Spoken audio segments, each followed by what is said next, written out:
I wish the heavens would open and you did a sincere audit on the Christians who are flooding our overnights, flooding our lunch hours, flooding our evening services, flooding our conferences, flooding our intercession programs, flooding our special men's programs and women's programs.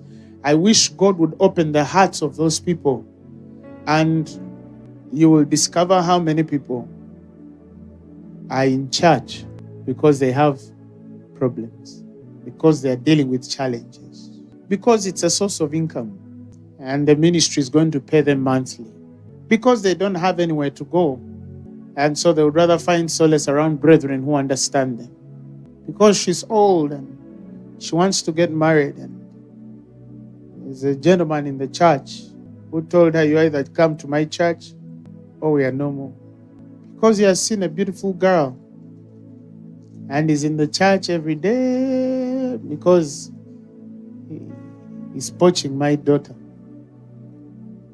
because he's looking for fees, she's looking for tuition. The landlord chased them out of home, and they said, why don't I just go to Nakuru and just pour my heart out? Because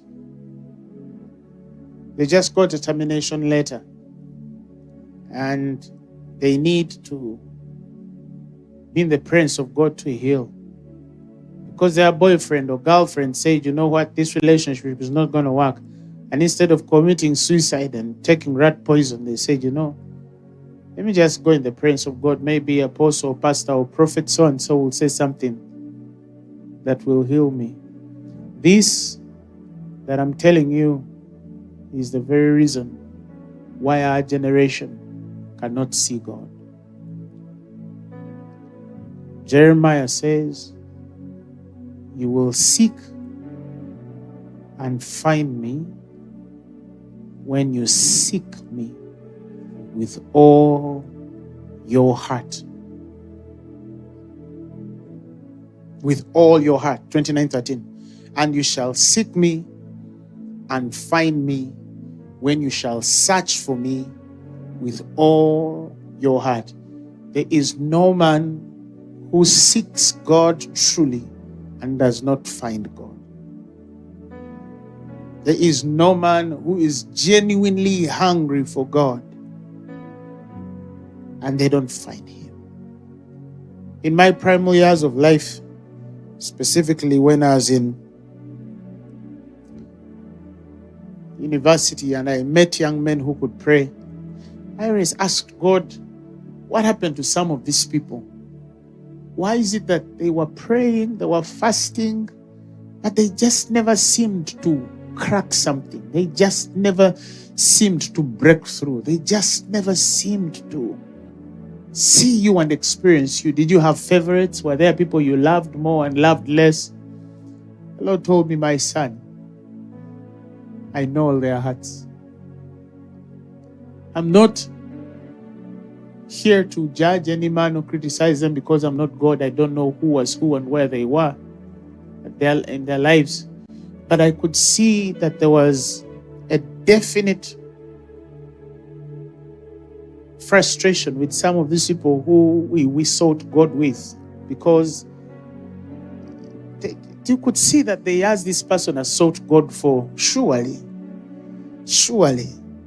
if God really is up there and he's alive, they should experience something remarkable, something tangible in their lives. But every time I looked at some of them never had that vindication of the Spirit that every man who seeks God should have. Or some of them actually connected to something, and when they connected to it, it gave them a job, it gave them a husband, it gave them a car. And they were not seeking God really for that. They were seeking God for who he was. But when they got these other things, the cares of the world sort of choked the word in them. because the blessings came with the responsibilities that they were not mature enough to balance, or not even balance, but to rightly apportion priority. And in this, that the priority of God should have been above any other thing. And many of them, they're born again, they're still out there loving the Lord the way they know how. And some of them are hopping church to church or going pastor to pastor, teacher to teacher, hoping that as they continue to pray and do all these kinds of things, somehow they will get a breakthrough in life. And it's almost apparent now they are 40, some are 50, some are 60. And life can be long, but it can be short too. And when you experience God to a certain degree, sometimes you don't know whether it's short or it's long, but you're certain that you only have one life. You're certain that you only have one life. You're certain that you only have one life. It's so you sober up that you only have one life. And if God, peradventure, does not help you do and connect to what you're supposed to connect to and do, then I always tell people that of all men, you will die the most miserable. Some people are so short-sighted that their fulfillment is in dying in a very expensive house and with Mercedes and Range Rovers, cars parked outside their houses, and their children being around them. They think that that's just enough.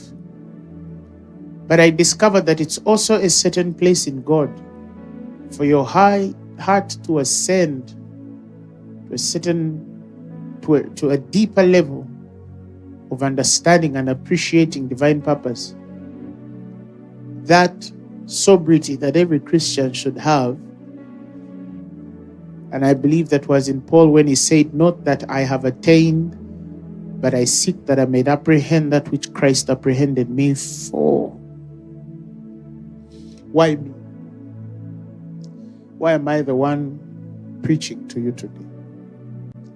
Why are you born again? Why did God choose you in your father's house? Why are you still alive? There are many reasons why you should be dead, some of you committed suicide, tried, and you didn't die. Some of you survived car accidents, shootings, survived drug overdoses in hospitals, survived wicked grandmothers and aunties.